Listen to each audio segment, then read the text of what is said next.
If you're trying to make or receive calls or text messages, but your iPhone says SOS at the very top right, you can always turn that off and get out of SOS mode. The first thing we're going to do is swipe down from the top right.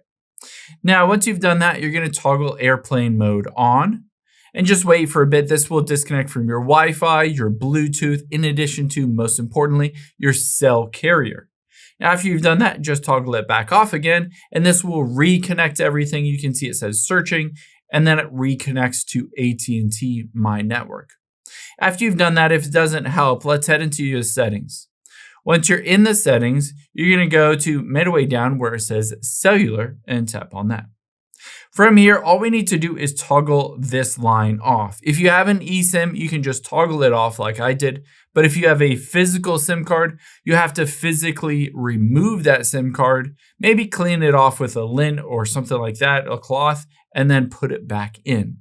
After you've done that, let's just hit OK, you can go back and turn this back on. So essentially re-enable this eSIM. You can see at the top right, it goes from SOS to having bars again because it reconnects to the network after you've reinitiated. Now, if that doesn't work for you, the next step that we're going to take is go back to the very beginning of your settings. From the beginning of the settings, we're going to tap on the general option towards the bottom. And then scroll down to the very bottom until you get to the transfer or reset iPhone option. Tap on that. And then we'll just hit the reset and then reset network settings. What this will do is it will reset all of your network settings back to factory default. All of those settings associated with your iPhone connecting to Wi-Fi, Bluetooth, VPN, as well as your cellular or mobile phone connection. So basically reset all of that back to factory default. After you've done that, if it still doesn't work, the next thing we're going to do is go back to the very beginning of your settings.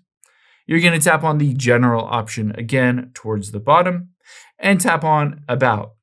Now on here, you're waiting to see if an option that pops up that says you need a carrier update. If it does pop up in the first 10 or 15 seconds, just tap on the update now option.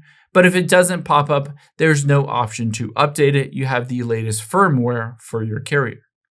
The next thing we can do is go back to the very beginning of your settings again, tap on the general, and then scroll to the very bottom. This sounds simple, but you'd be surprised how many times just turning your phone off and then turning it back on fixes the bugs and glitches on your iPhone. So just hit the shutdown button at the very bottom, wait until it restarts, and you should be good to go with using your normal carrier instead of SOS.